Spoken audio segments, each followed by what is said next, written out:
All right, y'all. Welcome back to the show. It's Anti-War Radio. I'm your host, Scott Horton. And it's my pleasure to welcome Coleen Rowley back to the show. Yes, hi. Hi, Coleen. How are you today? Good. That's good. Everybody, you remember Coleen Rowley. She was the lawyer for the FBI agents who were trying to do their job regarding the evidence surrounding the person of Zacarias Moussaoui in August and September of 2001, and were forbidden by the FBI from doing their job. And as we all know, as I believe even the 9/11 Commission report admitted, Coleen, that evidence could have led directly to the actual hijackers, and perhaps 9/11 could have been thwarted if only your team had been allowed to do your job then, right?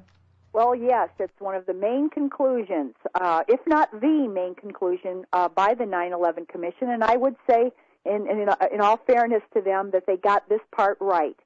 Failure to share information and intelligence before 9/11. And the Moussaoui case was just one, actually, small example. It turns out to be, I think, with all the revelations coming out, it may not even have been the biggest example. There's many examples of this. Mm-hmm. So, I guess, I'm definitely not the only one. Many people talk about 9/11 and I certainly am guilty of this. Well, they knew this and they knew that, and you had all these warnings, and foreign governments warned, and you had Ken Williams in Phoenix said he was worried about Arabs in flight schools, and you had Coleen Rowley and the crew up in Minneapolis, and then wasn't there some curiosity and some FBI had been called about somebody down in Florida and whatever. So how could they have known all these things? How could there be 20 Al-Qaeda in America and the FBI not know? And then the answer is, oh, no, you did know, but there is no you. It's all a bunch of separate individuals, and y'all weren't even sharing the information with each other, much less with the other agencies, CIA and NSA, et cetera, right? Yes, the failures were threefold. One, inside some agencies, there was a lack of information sharing. The Moussaoui case is an example of information being stopped internally in the FBI. 60, 70 emails between FBI headquarters and the agents in Minnesota, but never shared beyond that.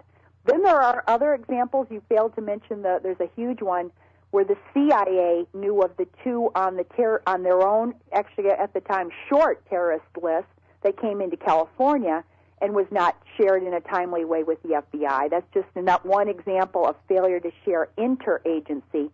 And the last one, and this of course really dovetails with the need for WikiLeaks and whatever, is the failure to share some information, or at least key information, with the public. And of course, if you see the difference in times where information is shared with the public, many times it's a member of the public who actually is able to stop it and able to perhaps knows further information and calls up. And we've had all of these really going in the wrong direction, not only pre-9/11, but now they're going back after WikiLeaks, back to that same old compartmentalization and secrecy on everything. And it's largely to prevent embarrassing disclosures about either inept or sometimes where people in government screw up or mess up, and they don't want the public to know those things. And so they stamp top secret on everything, hoping and praying that nobody will learn. Mm-hmm. Well, there was that Washington Post series not long ago about the national security state, Dana Priest and William Arkin's series, and they talked about how there are so many reports being written now. You call it, interagency communication, whatever. Now they're all just drowning in the very same ocean of nonsense. I don't know how they don't apparently know how anybody is supposed to find what's important in these, a Library of Congress worth of paperwork every year or something. Well, and that's their own fault, because they called it, Poindexter's was called total information awareness. The FBI put out a story yesterday about finding this Jihad Jane, and their quote in the story says, "Well, we have to follow up on every lead, no matter how far-fetched it is." Right, and make a case out of it, no matter how far-fetched. Right. And in fact, when you talk about civilians having the information, you look at Richard Reed or the Times Square bomber, and I'm sure there's another couple examples. It seems to me the only real terrorists in America since 9/11 have been thwarted by citizens, not by the cops at all. Abdul Muttalib, his own. You can't get a more. Muttalib, yeah. I mean, these three examples that I gave in my op-ed were all examples of information that was you can't get where a father calls in and says, my son is engaged with a terrorist, whatever, and that those three were all connected to the Yemeni cleric, too. And that Yemeni cleric was connected to 9/11 hijackers. So these things are, even if you had a computer, let's say a computer was working to make these connections, which they claim is possible, then that is not the case, because these are the closest connections in the world. And yet Abdul Muttalib, the underwear bomber, Shahzad, the Times Square bomber, and Hassan, the guy who shot 13 and wounded 40 at Fort Hood. All three of those were stopped only by people on the street or next to them.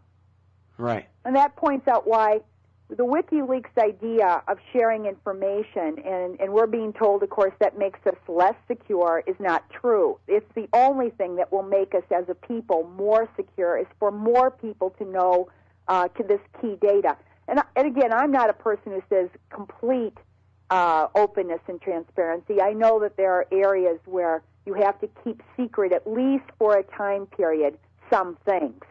Ongoing investigations are one, for that time period that it's going on. But what the national security complex is doing is they're stamping perpetual secrecy onto these items. And then, of course, they are going back from what they did for a while. They said sharing, the 9/11 Commission told them that they should share information, which is probably why the SIPRNet even exists and was shared with hundreds of thousands of employees, was probably because the 9/11 Commission said that they ought to share. But guess what? Now, after WikiLeaks, that's going back now. They're clamping down, and that's all going to be compartmented, need to know. Right. Well, and this is what I'm interested in is, your work at the FBI after 9/11. I guess they finally let y'all do your job in regards to investigating Moussaoui, but there's this brand new report in the Telegraph today. The headline is WikiLeaks, FBI hunts the 9/11 gang that got away, and talking about 3 Qatari men who apparently were doing some surveillance and had plane tickets on the day of the 11th, or on the 10th, but they on the very same plane that turned into Flight 77 the next day, but they ended up running off to England instead. Is this the first that you've heard about this?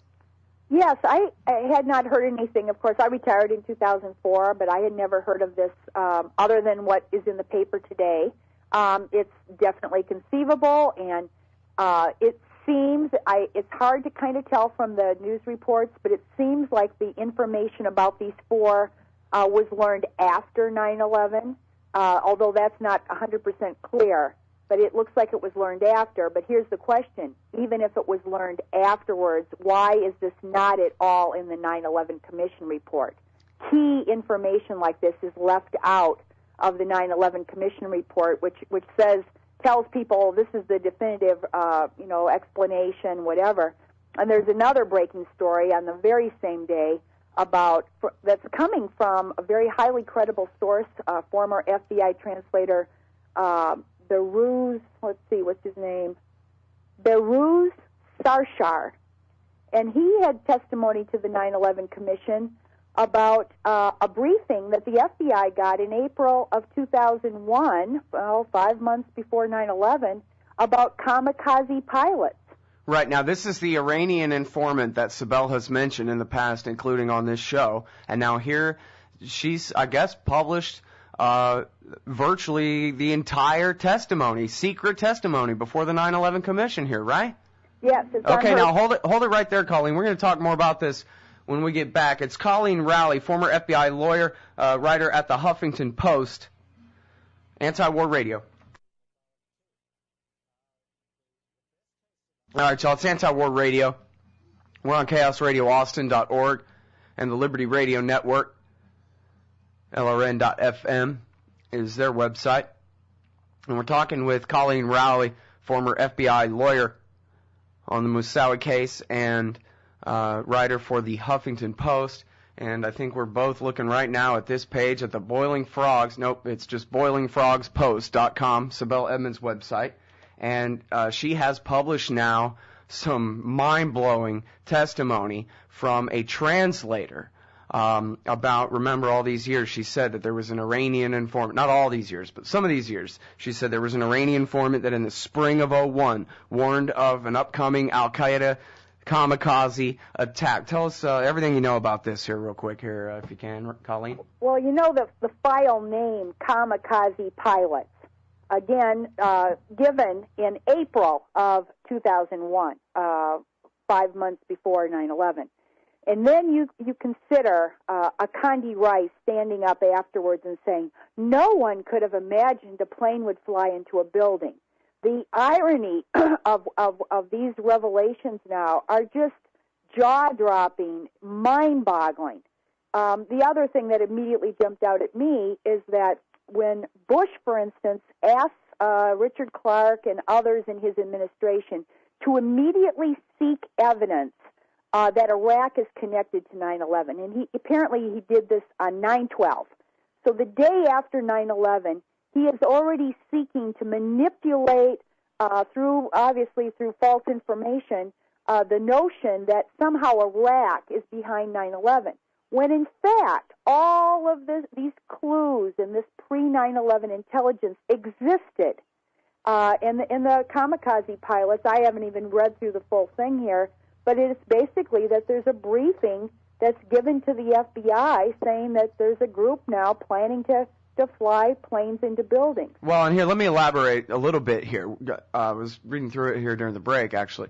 And first of all, this translator describes the informant here as the former head of SAVAK, secret police in Iran under the Shah, and a very important informant who has sources all over the world and is very good at his job. And this isn't some bum who comes in off the street. This is a very important asset of American intelligence. He said he had a source, one in Afghanistan and another on the border region in Pakistan, who said there are guys in the country right now planning the attack. It's going to be kamikazes, maybe blowing up the planes over cities. He names New York, Chicago, D.C., San Francisco, possibly L.A. or Las Vegas as targets, and says to the FBI agents that he's debriefing, or that he's briefing, I guess, take this seriously. You know, I was the head of intelligence. I would have my guys, all of them, on this around the clock. This is going on right now. Get on it. And then, of course, they never did.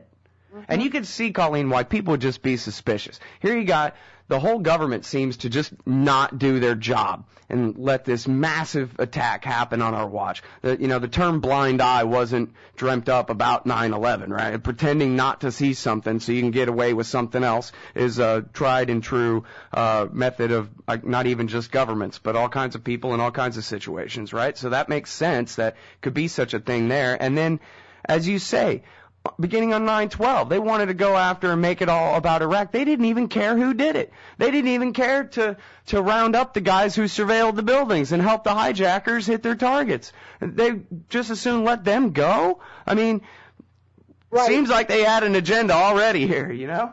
And even the little snippets of information that do make it. Now, this is over a 3-year period, which is another mind-boggling aspect. And that 2.5, 3-year period that the 9/11 Commission takes, first of all, because Bush fights even the initiative itself for an entire year. He fights it. And finally the families, and I think my memo had pushed it a little bit, and he finally consents to even having one.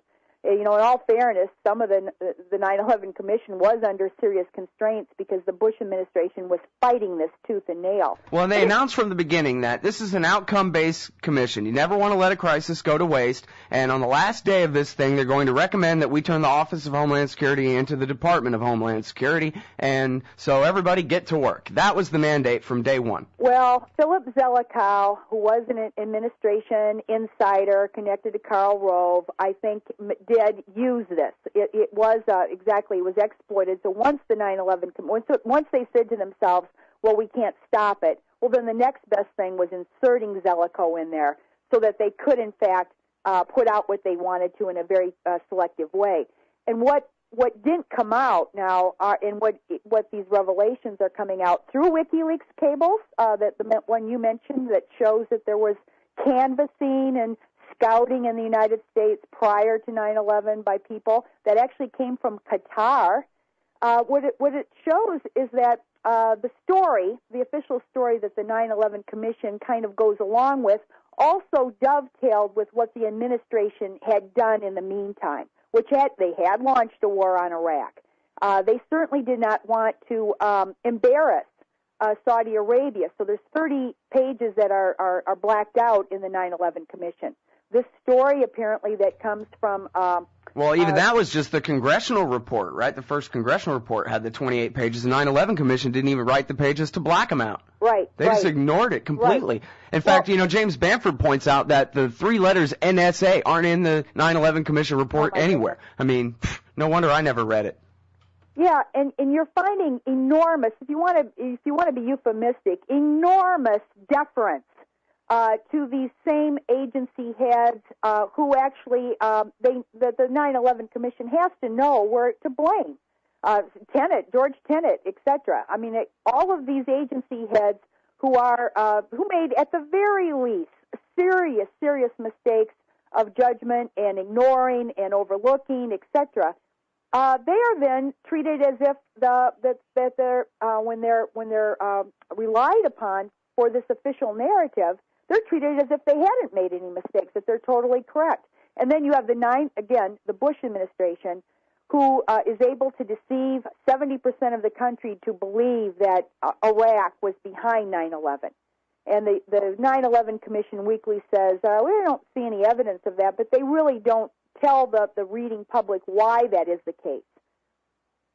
It seems amazing to me that the 28 pages haven't been leaked. It seems amazing to me that we don't have the definitive answer about General Mahmoud and $100,000 in Pakistan. And it seems like all this would have come out by now. We're only finding out in 2011 that the FBI is after these 3 guys, or claim to be after these 3 guys who surveilled the targets and had all these connections in L.A., which brings us back actually to the point that you were mentioning about the hijackers that the CIA knew were on their way to the U.S. and apparently didn't tell the FBI, and there's discrepancy about whether they spent, according to the 9/11 Commission, they spent 2 weeks screwing around in L.A., going nowhere until they met this guy, Bayumi, and then went to San Diego. But then there was formerly classified FBI timeline that had it where they landed maybe at LAX, but they went straight to San Diego the first day that they were here. So the FBI seems to be, 9/11 Commission can't seem to get their story straight about those 2 guys. Seems like, Los Angeles plays into this story in the Telegraph today a lot. Never even mind all conspiracy theory stuff. Seems like just at least there were more Al-Qaeda dudes here working on this plan than they've ever told us before. How could it go this many years where all this stuff stays secret? It's amazing. One of the probable motivations for blacking out some of this information as sensitive and not for normal people to know about. I think I can just come up with a very likely reason. One is that the foreign policy of the United States, and you're seeing this play out now in Egypt and Tunisia and other places, the foreign policy of the United States has been to support dictators in countries like Saudi Arabia, even Qatar. There's an emir of Qatar, and I guess he's not the worst guy in the world, but there is no real democracy in much of the Middle East. And many of the countries, the oil-rich countries where the U.S. has good relations with, like Saudi Arabia, they don't want information to come out that might somehow hurt that relationship. Now, vice versa, where they wanted to hurt the relationship with Saddam and Iraq, they actually go to the extent of putting out deceitful information about your aluminum tubes designed for enrichment, etc. So you see this wide variance that actually seems to be hinged a lot on foreign policy of the United States, including war. And we'll be back with Coleen Rowley, former FBI lawyer, writer for the Huffington Post, after this. All right, y'all, welcome back to the show. It's Anti-War Radio. And now we're in the middle of a conversation here with Coleen Rowley. She writes for the Huffington Post, of course, was involved in the Moussaoui case before 9/11, in the office there. in FBI field office up there in Minneapolis. And a couple of things in question this morning. First of all is this thing at the Telegraph, WikiLeaks. FBI hunts the 9/11 gang that got away, and they have a link there to their reprint of this WikiLeaks State Department cable. And then at Sibel Edmonds' website, boilingfrogspost.com, is a piece entitled "The FBI Kamikaze Pilot's Case." And this is the informant, the Iranian informant that Sibel has talked about for a few years now. Here she has reprinted the testimony. I'm not sure all of it, but it doesn't seem like all of it, but still some very interesting testimony of this other FBI translator before the 9/11 Commission, which has remained secret apparently until today, or maybe yesterday. And then at the bottom here of this article, Coleen, is the a statement, I guess, by the 9/11 family members, who I think the Jersey girls, they call them, the 4 widows who pushed so hard to get this 9/11 Commission created in the first place, right? Right, and are asking the 9/11 Commission now for a response, which I think is only fair. I mean, how can they respond to the disclosures that have come out of things that they either failed to inquire further about, or actually did in a positive way they covered up? Now, this was an actual interview that the 9/11 Commission was aware of, but they chose to keep it all secret, and that's pretty incredible. It very much ties in with the need for what WikiLeaks and whistleblowers like Bradley Manning are doing, which is that if there is no way for a country's citizens to know what is going on in secret by their elected leaders and their military operatives and their CIA, how in the heck are we able to even vote intelligently? And certainly now lives, I mean, hundreds of thousands of lives have been sacrificed, and a lot of it based on complete and utter deceit. And in fact, if we had known the truth, I don't know, how many people have said to you, well, we have to do something because of 9/11. I mean, that's kind of the average. Changed everything. That's the Joe Blow response. That's JQ citizens' notion in their head that the wars and the foreign policies that we have that are, supporting dictators in places all over, especially the Middle East, is that's a response to this fear of terrorism that stems from 9/11.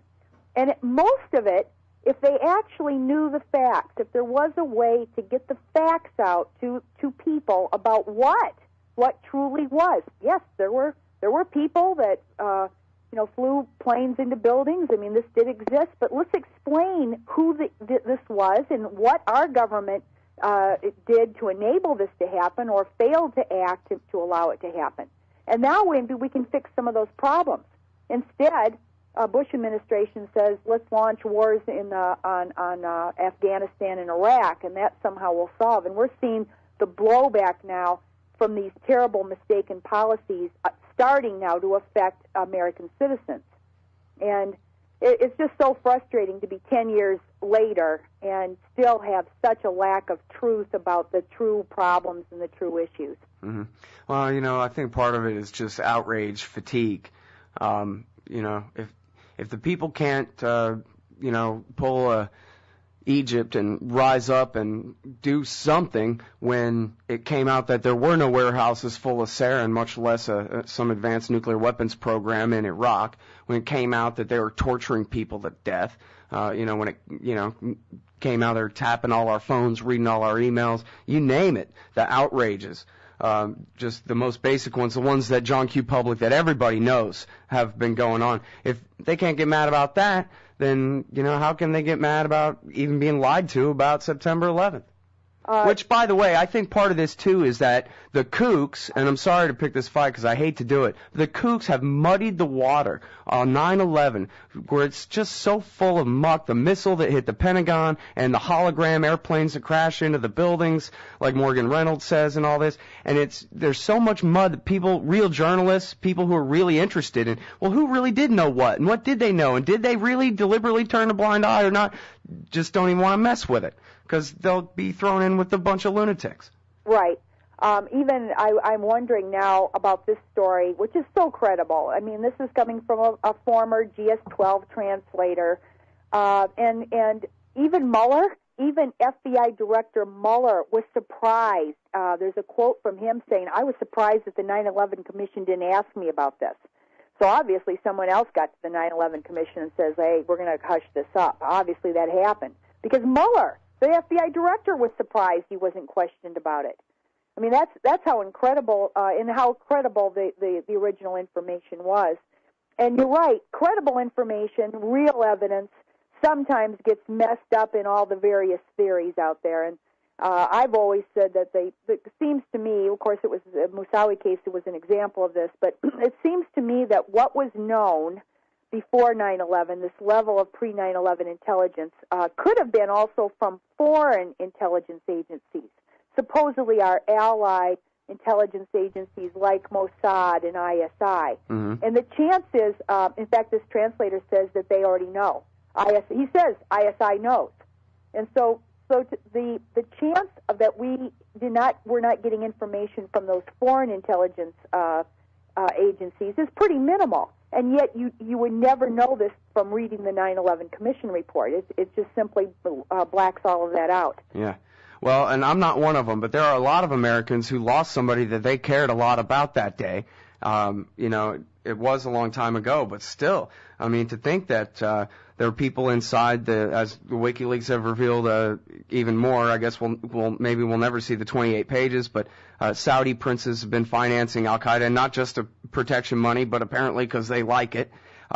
You have still the unresolved question about General Mahmoud sending $100,000. I believe that's still unresolved by way of Saeed Sheikh to the hijackers just before the attack.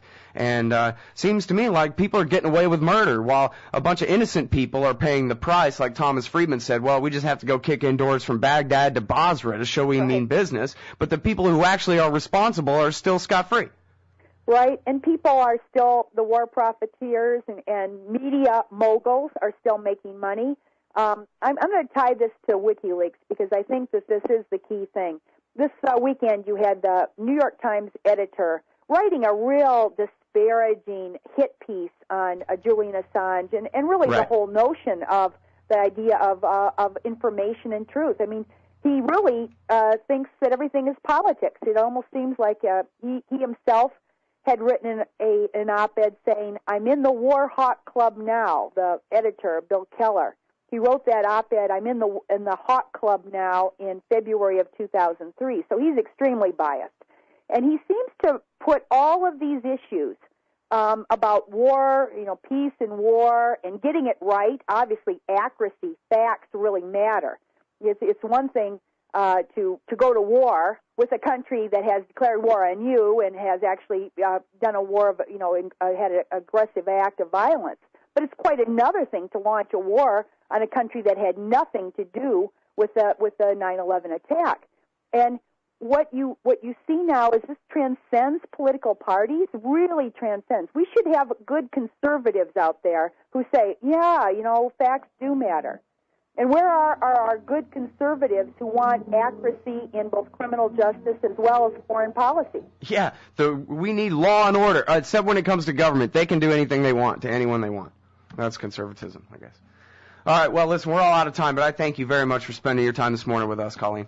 Thank you. Everybody, that's Coleen Rowley. You can find her at the Huffington Post. And read her letter to the Senate in 2002. You'll like it. We'll be right back.